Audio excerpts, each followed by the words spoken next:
करेगा। वो भाजपा के मंत्री नेता लोग थे, तो हमने उनसे कहा कि अब चुप रहो, ये आप एक ही आवाज स्वीकार्य में नहीं चुप कर दे तो हो। और इतनी चुप हो बड़ी गए सब लोग। संख्या देखो में सब लोग अच्छे समझते हैं सब लोग। वर्गीकरण का जो फैसला आया है आरक्षण में, अब लगातार कई 3 बार आपने शायद ये मुद्दा सदन में बड़े अंदर अच्छी तरीके से उठा दिया, फिर भी लोग कह रहे हैं कि चंद्रशेखर आजाद अपना स्टंट क्लियर नहीं कर रहे हैं, गोल मोल बात कर रहे हैं ये गलत है। और हमने परसों बहुत जोरदार तरीके में हमने सरकार से और इंडिया लाइन दोनों से पूछा था कि वो अपना स्टैंड क्लियर करते हैं। हमारा स्टैंड तो क्लियर है, कुछ भी एंटी कॉन्स्टिट्यूशनल होगा। और जिस तरह से पावर हमारे लोग ही नहीं समझे, राज्य को पावर दे दी, राज्य में आपके विरोध की सरकार आ गई जैसे अभी है, तो आपको कुछ भी नहीं देगी। तो लेकिन अगर सरकार ये सोचे कि हम किसी वजह से आमने सामने आ जाएंगे तो हम पीछे झुक सकते हैं थोड़े से, लेकिन अपने भाइयों से झगड़ा नहीं कर सकते। तो ये सहयोगी ने किया है और इसको भी बिना जातिगत जनगणना के इसको भी लागू नहीं किया जा सकता। भीम आर्मी के संस्थापक आजाद समाज पार्टी के प्रमुख नगीना लोकसभा सुरक्षित से सांसद चंद्रशेखर आजाद जी मेरे साथ हैं। लगातार SC/ST में जो वर्गीकरण का जो फैसला है उसका विरोध संसद में करते हुए दिखाई दे रहे हैं। किस तरीके से एक चंद्रशेखर आजाद पूरे तमाम SC/ST के सांसदों पर भारी पड़ रहे हैं, वो कहीं ना कहीं दिख भी नहीं रहे हैं इस पूरे मुद्दे पर। चंद्रशेखर आजाद जी कहाँ से ये आप हिम्मत लेके आ पा रहे हैं? आप पूरे एक पार्टी के अकेले सांसद हैं, एक बड़ा मुद्दा है ये। देखो ऐसा है, सांसद तो मैं अब बनाऊं जी लेकिन मैं बहुजन मूवमेंट को, हमारे परिवार में मेरे पिताजी प्राइमरी स्कूल में मास्टर थे, बामसेब के मेंबर थे, लंबे समय से चली आ रही है। तो हम दुश्मन के षड्यंत्र को, दुश्मन के एजेंडों को, दुश्मन के द्वारा कही गई बात और उसके पीछे की बात को अच्छी तरह समझते हैं। 15 साल से हमने सड़कों पे खाक छानी है, अब हम संसद में आ गए हैं। तो जो संसद के अंदर हो रहा है, जो न्यायपालिकाओं में हो रहा है, जो संसद के बाहर हो रहा है, सब चीज़ों पे हमारी निगाह है।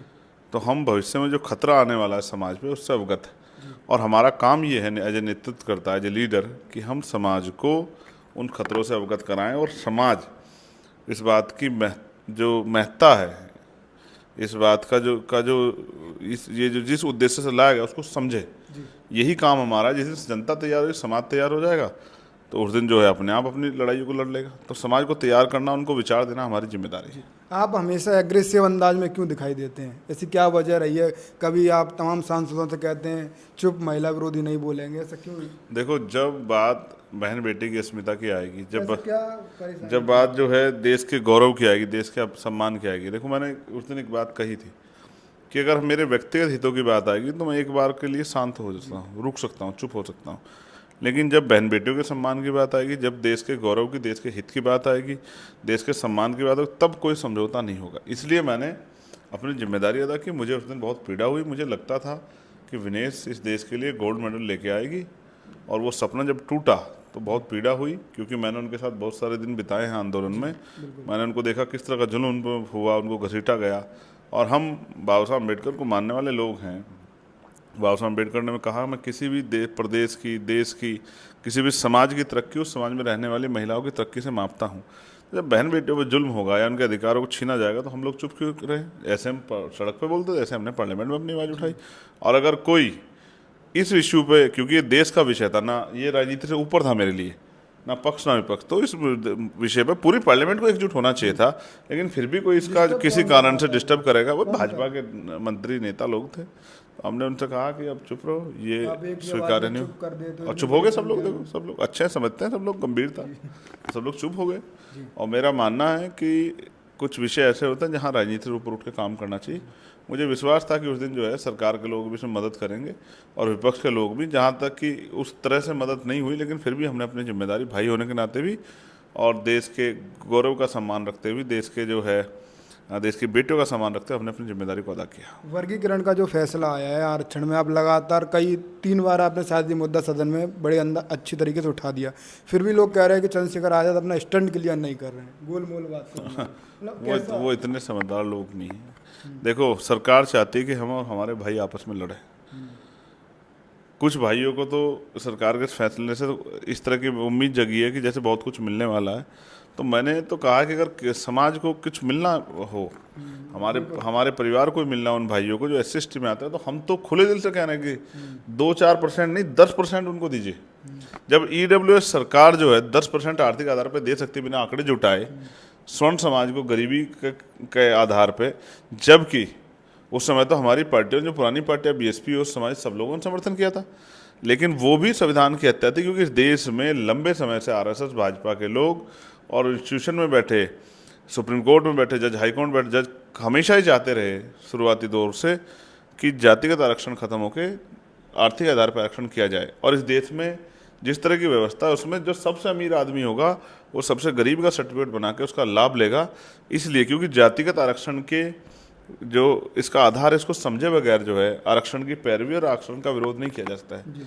इसका जो आधार है वो है सामाजिक पिछड़ापन, इसका जो आधार है शैक्षिक पिछड़ापन, इसका जो आधार है प्रतिनिधित्व में कमी, सरकारी नौकरियों में कि समाज का कितना प्रतिनिधित्व है। तो आप महसूस करो, सरकार हमेशा से चाहती है कि आर्थिक आधार पर आरक्षण हो जाए, तो हम इस बात को समझते हैं, इसलिए हमने अपने भाइयों को समझाया कि भाई महसूस करके देखो सरकार की नीयत क्या है, सरकार का एजेंडा क्या है, क्या सरकार आपको देना चाहती है, अगर देना चाहती है तो 10% जैसे ईडब्ल्यूएस को दिया है उन्होंने बिना संख्या, तो आपको भी दे दे, और मोस्ट बैकवर्ड के लोगों को भी, तो जिनको नहीं मिला उनको दे, हम तो चाहते हैं। लेकिन जो 15% शेड्यूल कास्ट के लोग दिया, अभी मेरे पास आंकड़े हैं, वही 6% पूरा नहीं हुआ अब तक, वो भी 6% नीचे रहा, अभी उसमें ही 9%, हमेशा कभी भरा ही नहीं, किसी भी डिपार्टमेंट में भरा, क्लास 1 से लेकर क्लास 4 तक कभी भरा ही नहीं सरकार के लोगों ने, कभी सुप्रीम कोर्ट ने संज्ञान नहीं लिया। आइए आप IIM का हाल देख लो, टॉप यूनिवर्सिटियों का, आप जो है IIT का हाल देख लो, टॉप कॉलेजेस का आप देखो, तमाम जगह पे कहाँ जो है schedule caste, schedule tribe, backward के लोगों को रिप्रेजेंटेशन मिला है। आप जो है क्लास 1 का रिप्रेजेंटेशन देख लो, और क्लास 4 का ही देख लो, सफाई कर्मचारी का, सारी नौकरियां ठेकेदारी पे है, आउटसोर्सिंग पे है, संविदा पे है, कहाँ है पक्की नौकरियां। तो हमारे साथियों को एहसास नहीं था, हमने अपनी बात रखी कि ये गलत है, और हमने परसों बहुत जोरदार तरीके में हमने सरकार से और इंडिया अलायंस दोनों से पूछा था कि वो अपना स्टैंड क्लियर करते हैं। हमारा स्टैंड तो क्लियर है, कुछ भी एंटी कॉन्स्टिट्यूशनल होगा, और जिस तरह से पावर हमारे लोग ही नहीं समझे, राज्य को पावर दे दी, राज्य में आपके विरोध की सरकार आ गई जैसे अभी है, तो आपको कुछ भी नहीं देगी। तो राज्य को पावर दे नहीं जाती, आर्टिकल 341 में किसी कोई अधिकार ही नहीं है कि राज्य को ये पावर दे दी जाए। कौन सी कास्ट किस कहाँ रहेगी इसका फैसला पार्लियामेंट को, मैं तो कहता हूँ पार्लियामेंट को हम पूरा छूट देते हैं कि वाजपेयी की सरकार है जिन्होंने फैसले पैरवी किए, वो लोग पार्लियामेंट में कानून ला के दे, आरक्षण की सीमा बढ़ा दें, 100% आरक्षण कर दें, 85% आरक्षण कर दें, और शेड्यूल कास्ट के उन जातियों को जिनको नहीं मिला 10% आरक्षण दे, 15% से अतिरिक्त। हम तो चाहते हैं, हम कब ना कर रहे हैं, हमने तो 1.5 साल पहले बात कही थी।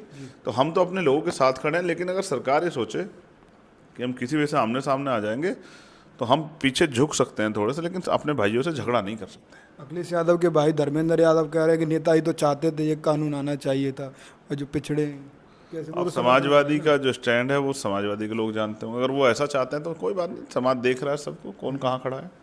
आप क्या चाहते हैं, ये फैसला लागू हो? देखो, मैं चाहता हूँ कि सबसे पहले जितना बैकलॉग है वो पहले भरा जाए,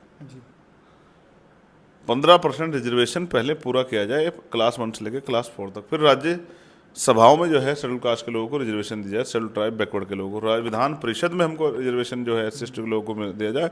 जो भूमि है, जो बंजर भूमि है, जो माफियाओं के कब्जे में भूमि है, भूमाफियाओं के, उसको जो है उसका वितरण जो है भूमि सुधार करके लोगों में किया जाए। उद्योग धंधे में लोगों को जो है, हमारे लोगों को जो है रिजर्वेशन दिया जाए। तमाम तरह से जो है ठेकेदारी में, जो ठेके सरकार गवर्नमेंट के होते हैं उनमें जो है schedule caste, schedule tribe, backward के लोगों को रिजर्वेशन दिया जाए। और हमारी ये मांग है कि आरक्षण को संख्या के आधार पर कर दिया जाए, जिसकी इतनी संख्या है उसकी इतनी हिस्सेदारी लागू होना चाहिए। बहन जी, इस समय कह रही हैं कि आपातकाल का समय है, अपने एकजुट होकर सभी अपने हक अधिकार को बचा लीजिए, तो उन्हें ऐसा क्यों लग रहा है कि आपातकाल का समय है? तो देखो, सबसे पहले कौन बोला? हम ही बोले ना। अब हमारे बाद सब लोग बोले कि जो कुछ सुनने को मिलेगा चंद्रशेखर को मिलेगा। अब आपकी राजनीति वाजनीति खत्म ना हो जाए तो कम से कम आप भी कुछ बोल दो, वरना सबसे पहले स्टैंड हमने लिया और आज भी हम अपने स्टैंड पर खड़े हैं कि हम किसी तरह का बंटवारा नहीं चाहते। और अगर देने की बारी आई तो हम तो 5%, 2% नहीं 10% की मांग कर रहे हैं। लागू हुआ तो क्या होगा? फैसला लागू, और फिर ना फैसले को देखो, फैसले में वो है, आपको याद होगा महिला रिजर्वेशन पे पार्लियामेंट में कानून आया, लेकिन उसके साथ ना एक क्लोज जुड़ा हुआ था कि ये लागू तब होगा जब आंकड़े हम पे जो हैं पर्याप्त हो जाएंगे, आंकड़े आ जाएंगे। आंकड़े कब आएंगे? जातिगत जनगणना से। तो मैं तो कह रहा हूँ आप इसको लागू करो, जातिगत जनगणना कराओ तो सही, पता लगना चाहिए शेड्यूल कास्ट के किन जातियों ने किसका आरक्षण खाया। तो वो पता कैसे लगेगा? जातिगत जनगणना से। तो पहले जातिगत जनगणना भाजपा करा नहीं सकती। ये उसी तरह है कि वो उन्होंने कह दिया भाई 2031 में जाति का जनगणना कराएंगे, 32 के बाद लागू होगा। उसी तरह से आने वाले चुनाव में वोट का लाभ लेने के लिए भाजपा ने और भाजपा के सहयोगी ने किया है, और इसको भी बिना जातिगत जनगणना के इसको भी लागू नहीं किया जा सकता। आज सदन का सेशन खत्म हो गया है, जैसे कि मैं सही हूँ तो आप लगातार जितनी उपचुनाव हो रहा है जिन सीटों पे आप लगातार रैली कर चुके हैं ज़्यादातर सीटों पे, अभी करेल का भी प्लान है, तो कैसे आप देख पा रहे हैं अपनी पार्टी का स्थिति? पार्टी ने बहुत अच्छा काम किया है। बूथ के संगठन 80-80, 85-85%, हाँ नहीं बिना तैयारी नहीं। जैसे कि मैं आपको ये बता दूं, पिछले जिस दिन 2024 का ये हमारा रिजल्ट आया था, उससे अगले दिन मैंने पार्टी मीटिंग में सब लोगों से कहा था कि जो उपचुनाव हैं उन सभी सीटों पे मुझे बूथ का संगठन चाहिए, सेक्टर का संगठन, और 90% बूथ और सेक्टर का संगठन बन चुका है।